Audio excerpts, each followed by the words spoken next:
Distinguished guests, ladies and gentlemen, it is a great honor to address such a gathering of patriotic Koreans and supporters of peaceful unification. I would like to particularly thank and recognize General John Tillelly, who led the UN Command and the ROK U.S. Combined Forces here. Your service, General, is a fine example of the Korean and American people's commitment to defend freedom and democracy on this peninsula. Let us give a round of applause for our general. I also want to thank my good friend, Ed Fulner, founder of the renowned Heritage Foundation and a lifelong friend to the Korean people. Thanks also to Honorable Kim Jin-pyo, Speaker of the Korean National Assembly, as well as Honorable Lee Young-so, Honorable Paek Sung-ju, and Honorable Seok Dong-hyun. Let us give them all a round of applause. And of course, I want to thank all of you, the leaders on the field that is spreading this Korean dream, not only among the Korean people, but around the world. Let us give all of you a round of applause.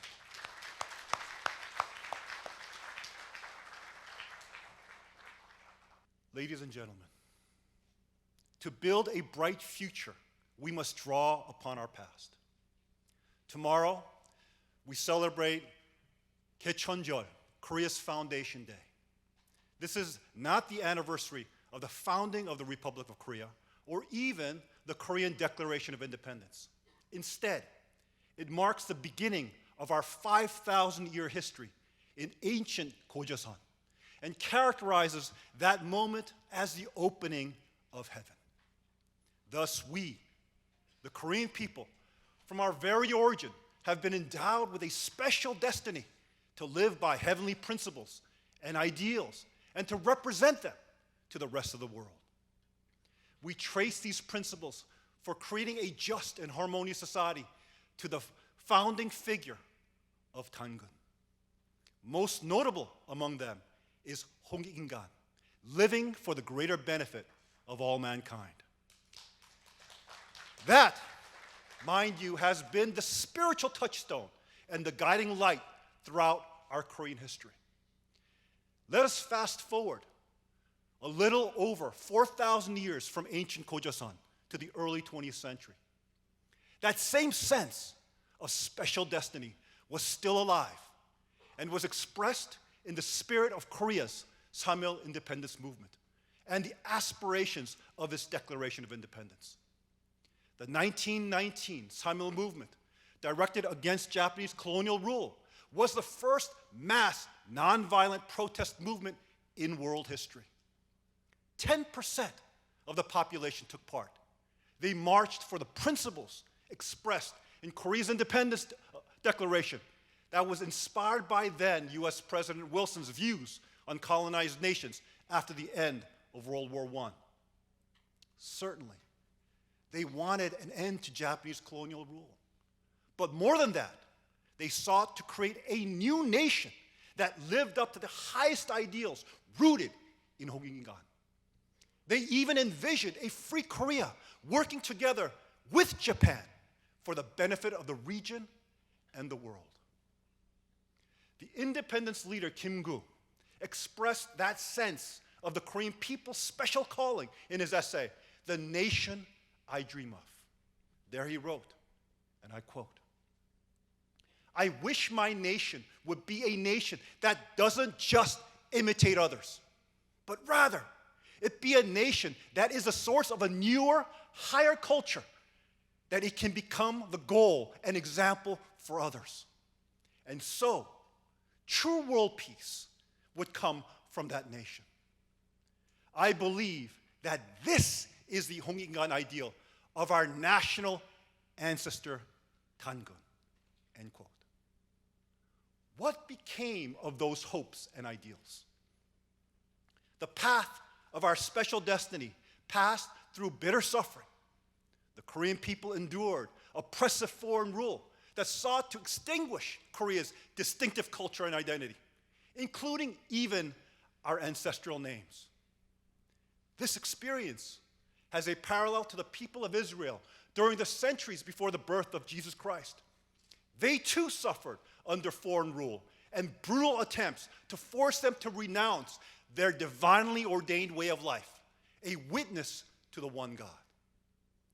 The end of the Second World War brought liberation, and with it, a brief window of opportunity to achieve the Samil movement's hope for a free, unified, and independent Korea to be established. Tragically, however, that moment passed, and the land that was made whole became divided, as well as the people. The ROK was established unilaterally in the South, to be quickly followed by the DPRK in the North. Both sides wanted a unified Korea, but their respective visions for it were radically opposed and irreconcilable. The DPRK, true to its guiding Marxist ideology, tried to impose their vision of unity by force. As we all know, the resulting war killed millions of Koreans and left this peninsula devastated. The post-war response in the South was to build a country strong enough to resist future attacks. The result was the miracle on the Han, the fruit of the resilience and the enterprise of the Korean people when given a degree of freedom to flourish. The growth from a poor, war-torn agricultural economy to an advanced industrial and technological one in just 50 years is unprecedented in human history. It was indeed a miracle. But it has come at a great cost. The materially prosperous society that was created had shallow spiritual and cultural roots. Koreans have caught the disease of a purely secular, consumer-based, materialistic society that has infected the West. And its consequences are the erosion of the traditional Korean identity and culture. We see the evidence of this in the disturbing social trends of the cosmopolitan South, which has the lowest birth rates in the world, a rise in divorce and suicide rates, the largest unemployment rate for college graduates amongst the developed nations of the world, and the subsequent fall in marriage rates among young people, as well as the growing number of elderly living and dying alone, unthinkable in the Korea of my youth. At the same time, South Korea faces a more belligerent North Korea with ever-growing and diversifying nuclear capabilities in an increasingly unstable geopolitical environment. This situation demands a response. We cannot be complacent nor stand still while our house and its neighborhood are burning around us. Koreans today have two major interconnected challenges. One is the reunification of our traditional homeland. That is the only viable solution to the threat of the Pyongyang regime. It must be driven by a civil society movement of Koreans in the South and the diaspora with broad international support. Intergovernmental talks alone will never lead to unification. For over 7 decades, it has achieved nothing to date except to help create a more powerful nuclear-armed North Korea. The second challenge is for free Koreans to rediscover their Korean identity and reconnect with the destiny we are called to achieve. That is the precondition for overcoming the first challenge. Ladies and gentlemen, we are one people. Koreans in the North are our brothers and sisters who have been denied their most basic human rights. They struggle to feed their families and get basic medical care for their children while their leader rattles his nuclear missiles in the face of the world. They are not citizens, but slaves of the state who have no choice in how they are ruled. We, their brothers and sisters in the South, must be their voice. Otherwise, how can we expect to enjoy the blessings of prosperity while members of our Korean family endure such suffering? I launched the Korean Dream movement to offer a vision for the present age that connects with Korea's founding ideals manifested in the noble aspirations and sacrifice of the Samil independence movement. I owe this to my ancestors. I come from a family line that has been deeply committed to Korea's independence and reunification. My great-granduncle, Reverend Moon Yoon-guk, was a Christian pastor who deeply believed in the providential destiny of the Korean people and saw Pyongyang as a new Jerusalem, like many of his time did at the time. He donated his entire family savings to the Korean provisional government in Shanghai, even though it caused them tremendous hardship. He helped to draft the Independence Declaration and was severely tortured by the Japanese police for his independence activities. As a young boy, my father, the Reverend Dr. Sun Myung Moon, was deeply inspired by the words and examples of his great uncle. Throughout his tumultuous adult life, he devoted himself heart and soul to the vision of a world that lives as one family under God, a vision rooted in Korea's providential destiny.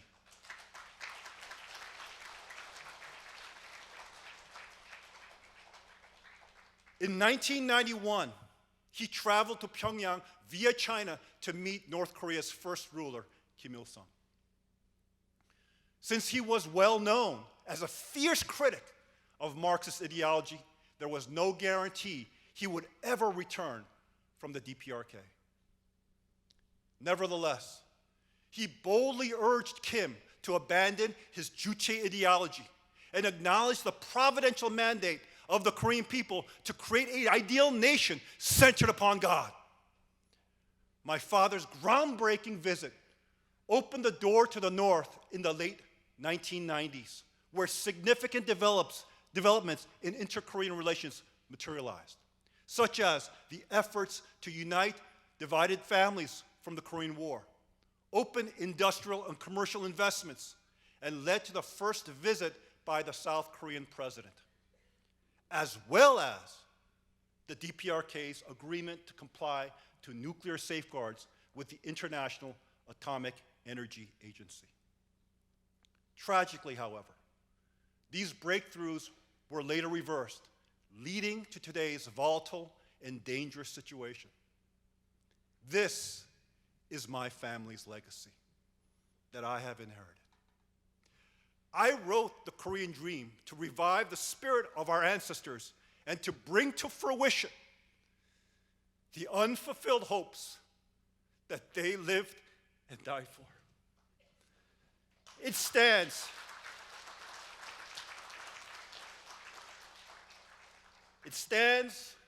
as a monument of our filial devotion to their noblest ideals, and a pledge to see them fulfilled in our lifetimes.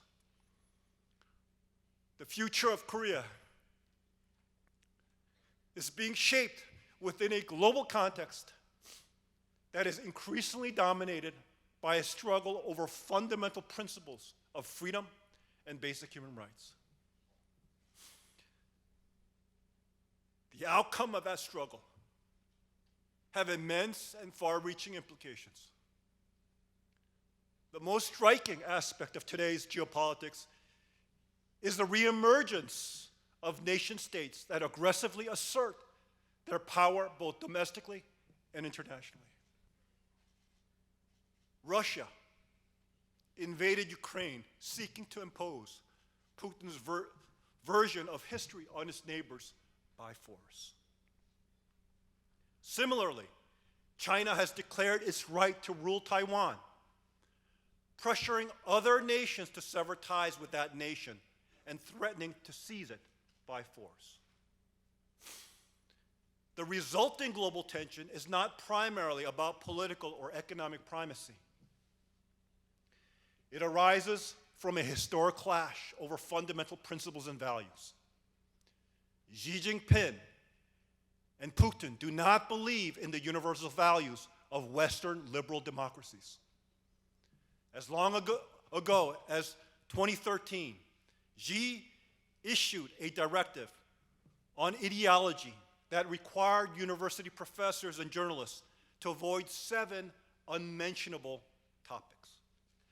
These included topics such as universal values, press freedom, civil society, citizen rights, and the independence of the judiciary. Today, he calls these values a Western rhetorical ploy to impose its hegemony on the rest of the world. For him, everything is ultimately about a struggle for state power. Contrast this with the worldview articulated in the United States Declaration of Independence. It did not simply list its complaints against the various excesses of the British monarchy. Rather, it began by stating the fundamental principles that guided its founding. And I quote, "We hold these truths to be self-evident, that all men are created equal, and that they are endowed by their Creator with certain unalienable rights. That to secure these rights, governments are instituted among men, deriving their just powers from the consent of the governed." The contrast with the views of Xi Jinping could not be more striking. Western democracies were created based on the principle that every human being has rights and freedoms that come from the Creator. These are the universal and eternal and cannot be abridged by any state power or institution. In short, the nation state does not exist to be served by the people, but to uphold and preserve the fundamental God-given rights and freedoms of their citizens. This war of ideas is at the root of the existing geopolitical conflict.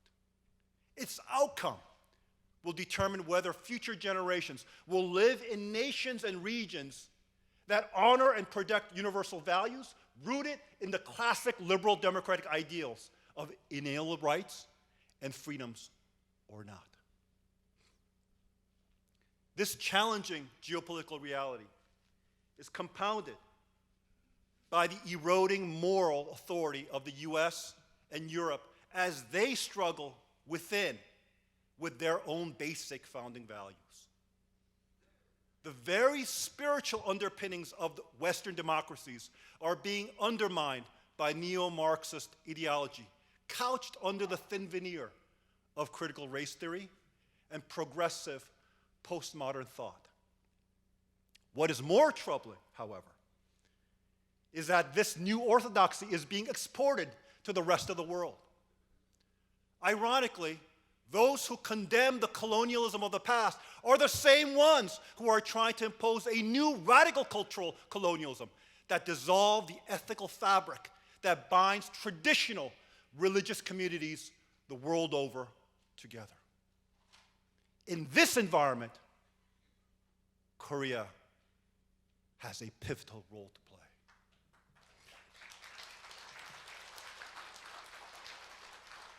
A unified Korea in which the vision of the Korean dream is given practical expression will be a new nation of high ideals.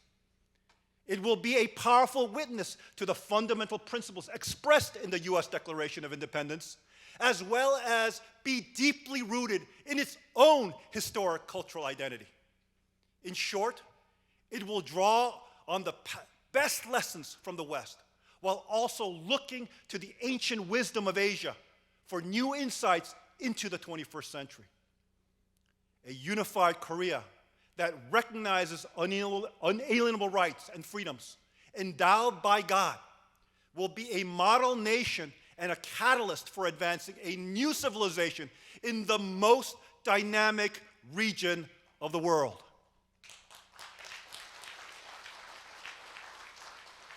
As I emphasize in the Korean Dream, it can draw upon the deep ethical roots of the 홍익인간 ideal, as well as rekindle the social strength and moral order of the Korean extended multi-generational family.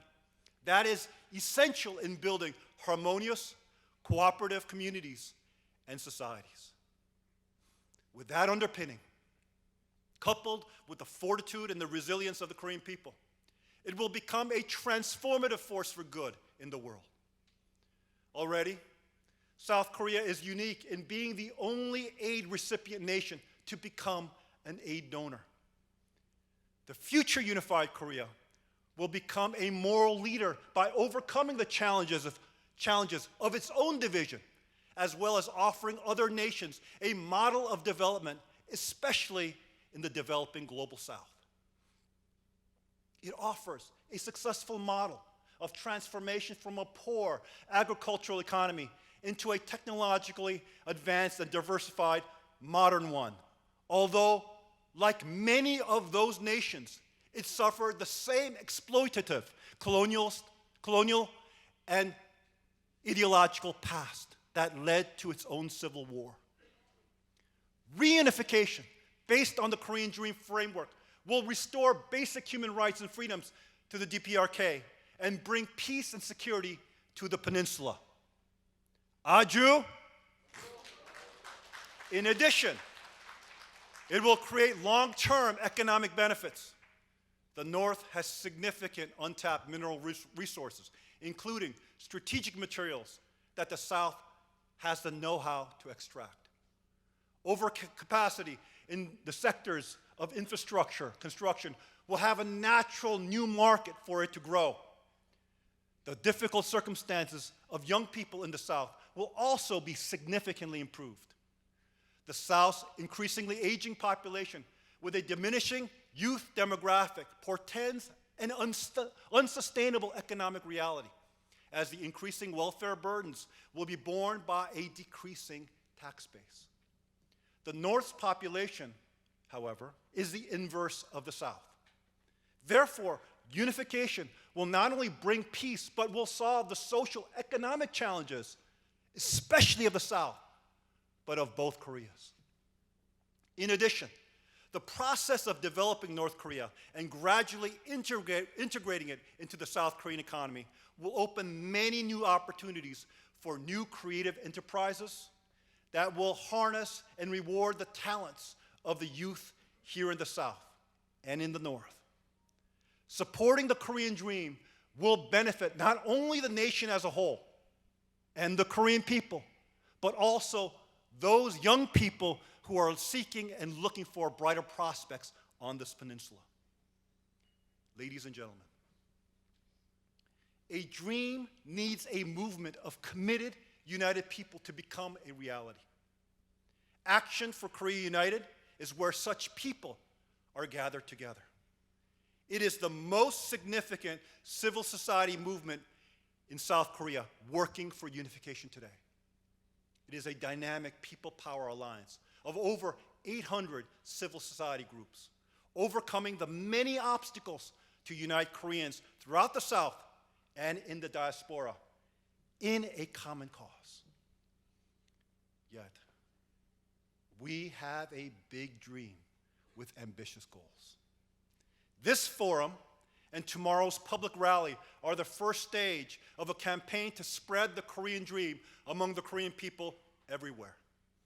It will culminate in 2025 on the 80th anniversary of Korea's independence from Japanese colonial rule, when our people, for the first time, had the possibility to fulfill the Samil aspirations of creating an ideal nation in line with 홍익인간.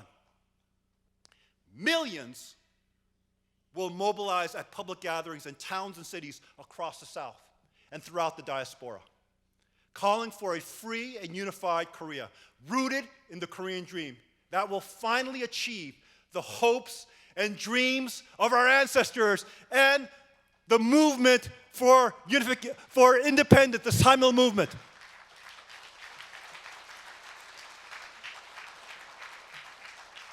The sound of those united voices rooted in the Korean dream will reverberate across the 38th parallel that divides the peninsula like the trumpet blasts of Joshua's Israelites that tore down the walls of Jericho. The Korean dream can unite all Koreans. It is where we will find and fulfill the unique national destiny to which we are all called as a people. This goal needs the support of dedicated activists and thought leaders such as yourselves. I urge you to become the true owners of the Korean dream. Become the patriots who can bring to fruition the hopes, aspirations, and destiny of our people by creating an ideal nation that can be the light that will illuminate the world in this century and beyond. May God bless you and your families. Thank you very much.